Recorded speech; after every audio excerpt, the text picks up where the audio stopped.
feathers around. You might just pick one that suits you. Excellent choice, sir. Very good.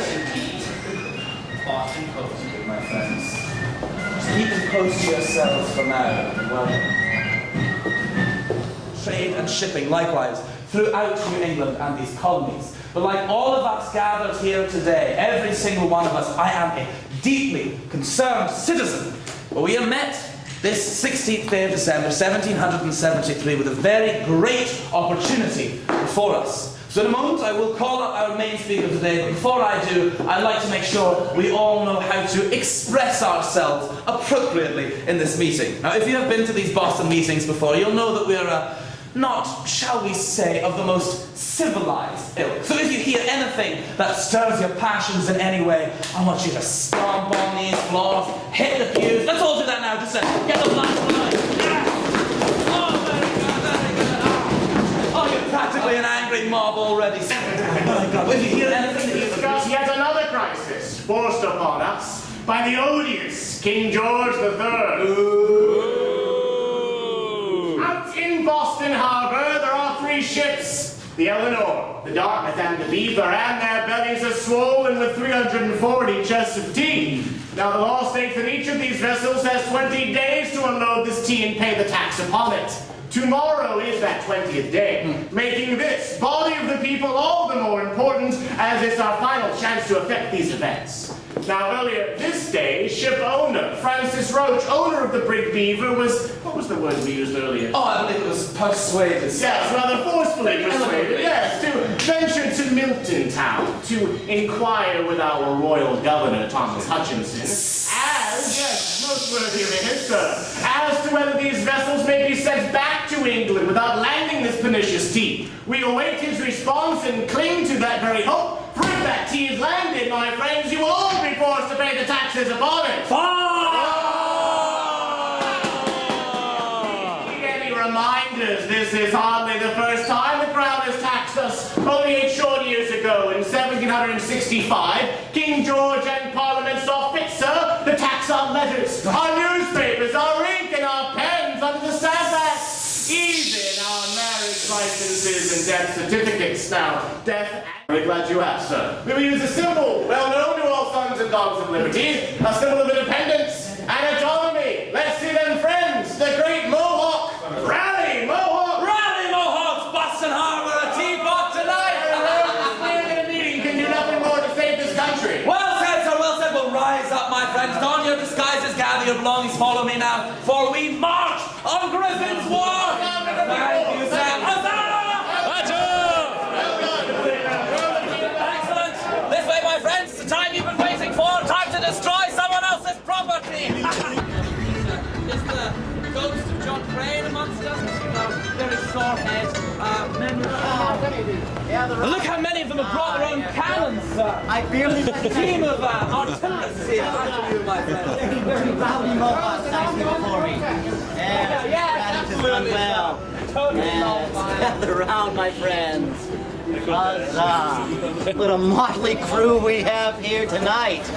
Aboard the brig Beaver. All the Boston is coming down to Griffinsport. Indeed.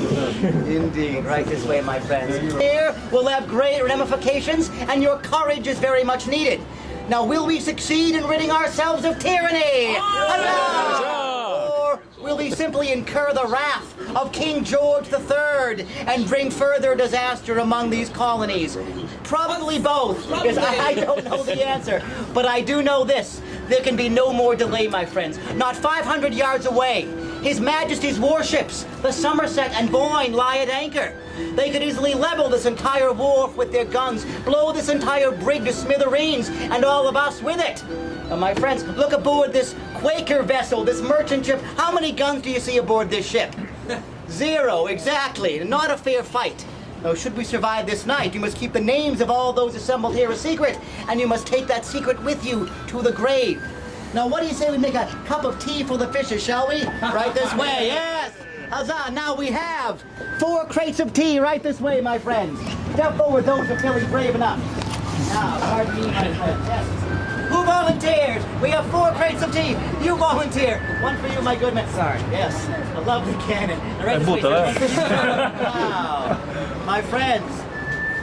here lies the tea. King George and Lord North would strip away all of our rights and make us victims of a greedy monarchy. The tool he would use to deprive us of these rights are now at our fingertips. Answer me this, my friends. Do you want to pay the king's taxes? No! Do you want your children to pay 10 pence on the very air they breathe? No, you don't. Lift high these chests of tea, my friends. And on the count of 3, let's throw them into the harbor. 1, 2, 3, into the harbor. Huzzah! Huzzah! Well done, my friend. Now, my friends, I say, let's go have a quick tour below decks and see what lurks below. Now, Mr. Swan, if you would be so kind as to hold my lantern as I go down below. I shall, of course, Indeed. sir. Do be fleet if you would. We are not safe here. We will do a quick jaunt below deck, my friend. From England to America carrying tea. Oh, yes, right this way.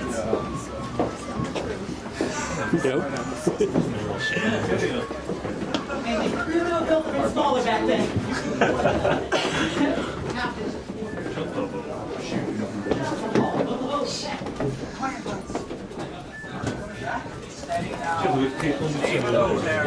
Let them destroy the tea if they wish. They don't get theirs.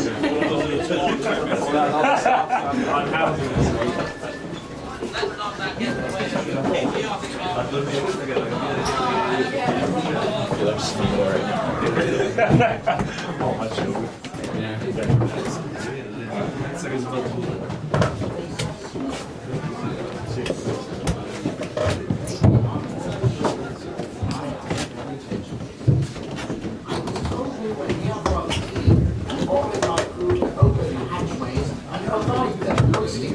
and progress.